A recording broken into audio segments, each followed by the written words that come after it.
And I am here with my friend Sam. She lives out in California, and she is an interior designer. And her and I were talking the other week about things to do during quarantine. So, Sam, if you don't mind introducing yourself to everybody so they know who you are. Sure. Sure. Yeah, so I am an interior designer. I have been in design for a couple of years now, and my right now I work underneath a company, a home furnishing store, but then I also have my own firm, and where I do virtual design and commercial, residential design. Yeah, I just love anything that has to do with home and home renovations, anything like that. And she's very good. She's very, very talented. So, and then if somebody was, again, thinking about selling their home, or getting ready to sell, based on what you know with interior design and the way that things lay and different patterns, for photographs, what would you suggest for things that will photograph well? Yeah, so this is actually something that I'm really passionate about because I watch and I see a lot of I'm always like looking at properties for sale around me, and I see really, really poorly staged houses, and it just stresses me out because you know that the house has got good bones. It's a good house, and I can see that because and other people with an eye for spaces can see that, but not everybody. And so my biggest recommendation when staging your house to sell is you want to think about your house. You're not showcasing your decor.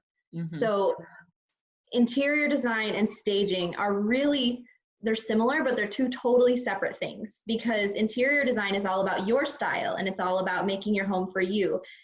Staging is taking away everything. You want somebody to come in your house and imagine themselves living there. They don't want to imagine you living there. And so my suggestions are to try to take out unnecessary decor. And so like if you have really beautiful wood floors, take out the rug. Take a rug out that's covering those up. It might not look aesthetically, the way you want it to, but somebody can walk in and see that. So I like to take away, really it's a matter, most of the time what I see, it's a matter of deduction more than adding things in, which is really great because then it's affordable. So you want your space to, I like things to look just light and bright.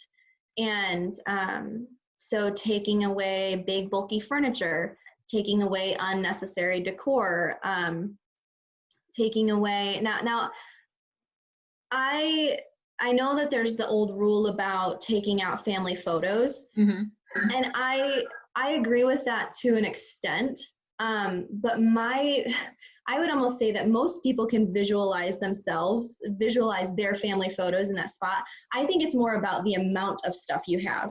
So if you have an entire wall of family photos, that's probably a bit too much because it's just going to make the space look, people are going to be noticing this whole wall instead of noticing this beautiful, staircase, so just deduct things that aren't necessary, unnecessary decor. And really, I like to, when I walk into a room, I want to look at, okay, what are the highlights of this room itself? Does it have a big bay window? Does it have nice floors? Does it have, an open concept? And then how can I showcase that the best? I don't want anybody to know my personal style when they're walking into a space that I'm trying to sell. So yeah, that's probably the biggest thing for me. Okay, that's great. That's great. And do you offer, like, if someone wanted to get in contact with you to either help with interior design of a space in their home, or even if they wanted some guidance on staging, do you offer those things to people that are outside of California? Yeah. So I offer virtual design. And so it's really fun because I'll have a client reach out and we set up a Zoom call just like this. And we just kind of talk about their style and their space and their budget. And then I go out and I make not only a mood board, but also a 3D rendering of the space so that you can see what it would look like when it's done. Mm-hmm. And then once we kind of narrow down, once we get it perfect, then I just send a shopping list and a to-do list, and then you complete it on your own, as opposed to me coming in and totally doing this full service. So that's interior design. Staging, I've actually never done virtual staging before, but I think it could be really fun. And it seems it would be really simple because, and nice, because then I'm not doing all the heavy lifting of moving people's furniture out for them.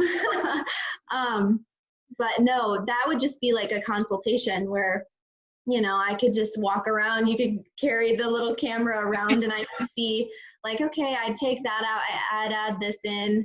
And it's, really anything can be done virtually at this point. So yeah, definitely anything. Yeah. We're showing houses virtually right now. Yeah. It's crazy. So weird. It is so weird. Yeah. So if people wanted to get in contact with you, either for, some interior design help or even a consultation with staging, what is the best way for them to find you? Yeah. So my Instagram handle is sam.joyhaven. And my website is joy-haven.com. And so you can just reach out and find me in those places. But I also wanted to say something really quick, because I know right now with you guys selling houses virtually and, doing walkthroughs virtually, I know people are going to be taking pictures of their spaces. And so I wanted to add like another helpful tip about taking photos. Because that's another thing I see, if somebody's taking their own sale photos, they often aren't the greatest quality. But a big thing is when you're taking photos of your home, take them at waist height, because then it just makes it look, more open. That's interior design. You should always shoot from waist height. And you want to turn off all natural light, turn off all artificial light, and open your windows and aim to take pictures on a cloudy day. Those are my two photography tips. When you're taking your pictures, they're going to make them look a lot better. Oh, and one more. I like to take my photos straight on and nothing at angles for the most part, unless you really can't get a good photo of something at an angle, because it makes things look more square, and I think it just helps with the overall feel of photos. So those are my quick little tips about photography. Oh no, that's great. We can't even get photographers in right now to shoot them. So our clients are having to take them on their own. Right. We're walking them through how to do it. So to hear it from somebody who does this professionally will help. Good. Well, thank you so much, Sam. I appreciate your time. And I will put all of Sam's information, her Instagram handle and her website information underneath this video so that you can access her at any point. She is wonderful. Highly recommend her, even though she is in California, but she really has a great sense of style and she's super sweet and very easy to work with. So thank you. I appreciate your time so much. And thank you. Have a wonderful day. And Sam and your family stay safe. Thank you. You guys too.